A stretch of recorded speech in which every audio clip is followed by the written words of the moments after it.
전 세계에서 가장 유명한 투자자 워렌 버핏. 2016년부터 수십조 원을 쏟아부어 모은 애플 주식을 단 2년 만에 75%나 팔아채웠습니다. 같은 시기 엔비디아는 200% 폭등하고 AI 왕좌를 차지했는데 애플은 시장에서 죽은 주식이라는 치욕스러운 별명을 얻었습니다. 그런데 2026년 초 상황이 완전히 뒤집혔습니다. 애플은 분기 매출 1,438억 달러, 우리 돈으로 약 200조 원이라는 창사 이래 최고 실적을 발표하며 시장을 충격에 빠뜨렸습니다. 도대체 이 회사에 무슨 일이 일어난 건지 오늘 처음부터 끝까지 완전히 해부해드리겠습니다. 1부, 왜 애플은 죽은 주식이 됐나? 3가지 원인 해부. 2025년 한 해 S&P 500 지수가 16.4% 오르는 동안 애플은 고작 8.6% 상승에 머물렀습니다. 매그니피센트 7, M7 멤버 중 꼴찌였습니다. 이유 첫 번째, AI 전략에 보이지 않는 문제. 마이크로소프트는 챗GPT에 수십조를 투자하고 메타는 라마 모델을 공개하고 엔비디아는 GPU 수요로 매 분기 폭발적인 성장을 했습니다. 화려했죠. 그런데 애플은요? 온디바이스 AI, 즉 인터넷 연결 없이 기기 안에서 AI를 처리하겠다는 조용한 전략을 고집했습니다. 개인정보를 클라우드에 보내지 않겠다는 철학이었는데 시장은 이걸 혁신을 포기한 것으로 읽었습니다. 이게 주가 발목을 잡았습니다. 이유 두 번째, 고평가 논란, 비싼데 느리다. 애플의 연간 매출 성장률은 한 자릿수 중반에 불과했습니다. 그런데 주가 수익 비율, P는 33에서 34배를 유지했습니다. 잠깐, 이게 왜 문제냐고요? 애플이 처음 주목받던 시절, P는 10에서 15배였습니다. 즉, 지금은 그때보다 2배 이상 비싼 가격인데 성장은 오히려 둔화됐다는 뜻입니다. 투자자 입장에서 이건 굉장히 불편한 조합입니다.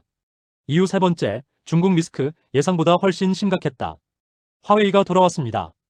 2023년 화웨이가 5G 스마트폰 메이트 60%를 출시했을 때 업계는 경악했습니다. 미국의 제재를 뚫고 첨단 칩을 탑재한 것이었거든요. 여기에 중국 정부의 공공기관 아이폰 사용 금지령, 소비자들 사이에 애국 소비 열풍까지 더해지면서 애플은 가장 중요한 해외 시장 중 하나를 흔들리는 땅 위에 세워두게 됐습니다. 거기에 유럽의 디지털 시장법과 미국 법무부의 반독점 소송까지 앱스토어 수수료라는 핵심 수익 구조 자체가 법적 위협을 받는 상황이 됐습니다. 2부, 버핏은 왜 팔았을까요? 숫자로 파헤친다.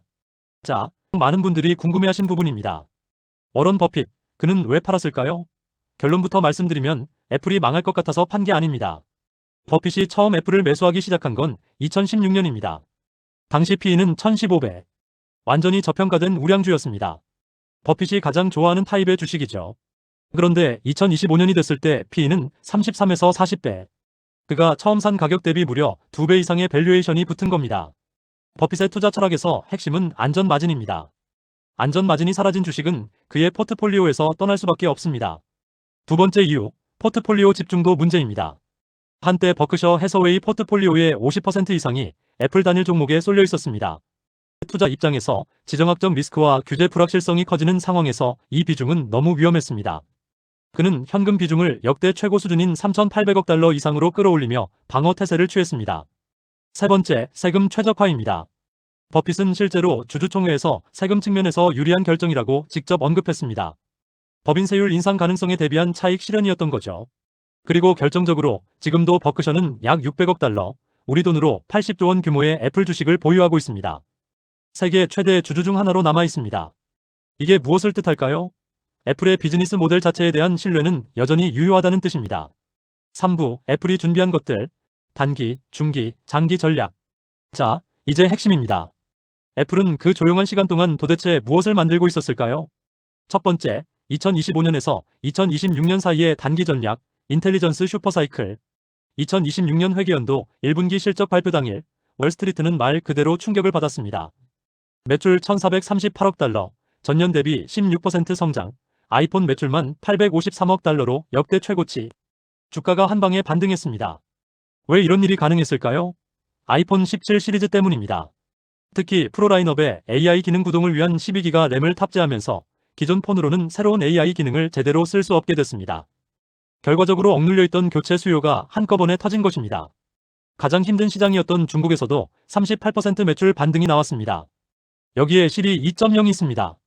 2026년 봄 출시 예정인 이 새로운 시리는 기존과 차원이 다릅니다. 애플 자체 LLM과 구글 제미나이 모델을 결합한 하이브리드 구조입니다. 오늘 날씨 어때? 수준이 아니라 지난달 내 지출 패턴 분석해서 이번 달 예산 계획 짜줘 같은 복잡한 다단계 요청을 처리할 수 있게 됩니다. 그리고 이 모든 게 클라우드가 아닌 기기 안에서 처리됩니다. 개인정보 보호와 AI 성능, 두 마리 토끼를 동시에 잡는 겁니다. 둘째, 2026년에서 2028년 사이의 중기 전략, 실리콘 주권 확보. 애플의 중기 전략은 한마디로 핵심 부품의 완전 내재화입니다. 오랫동안 애플은 통신 모뎀 칩을 퀄컴에서, 와이파이 블루투스 칩을 브로드컴에서 사왔습니다. 연간 수조 원의 비용이 나가는 구조였죠. 이걸 싹 다 자체 칩으로 대체하는 계획이 진행 중입니다. 이미 2025년 보급형 아이폰 16에 1세대 자체 모뎀 C1이 탑재됐습니다. 2026년에는 아이폰 18에 mmWave까지 지원하는 C2 모뎀이 들어갑니다. 2027년에는 AI 처리와 위성통신까지 결합한 C3 프로메테우스가 등장하고 2028년에는 모뎀과 메인 프로세서를 하나로 합친 통합 SoC가 목표입니다. 이 칩 하나로 배터리 수명이 획기적으로 늘어나고 기기 내부 공간이 확보되어 더 얇은 디자인이 가능해집니다. 그리고 퀄컴과 브로드컴에 나가던 비용이 고스란히 애플 이익으로 바뀝니다. 여기에 더해 TSMC의 2나노 공정 A20 칩이 아이폰 18 프로에 탑재됩니다. 경쟁사와의 성능 격차가 다시 한번 벌어지는 거죠. 셋째, 장기 전략. 2028년 이후 포스트 아이폰 시대. 가장 흥미로운 부분입니다.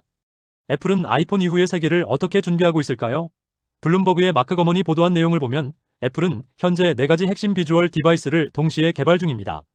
하나, 스마트 홈 디스플레이. 2026년 초 출시 예정인 6인치 벽걸이형 기기입니다. 집안의 모든 기기를 제어하는 시리의 물리적 얼굴이 됩니다. 둘, 카메라 탑재 에어팟. 적외선 카메라를 탑재해 사용자의 행동을 시리가 함께 보고 분석합니다. 사용자의 시야를 공유하며 주변 사물을 식별하거나 실시간 번역, 내비게이션 도움 등의 기능이 예상됩니다.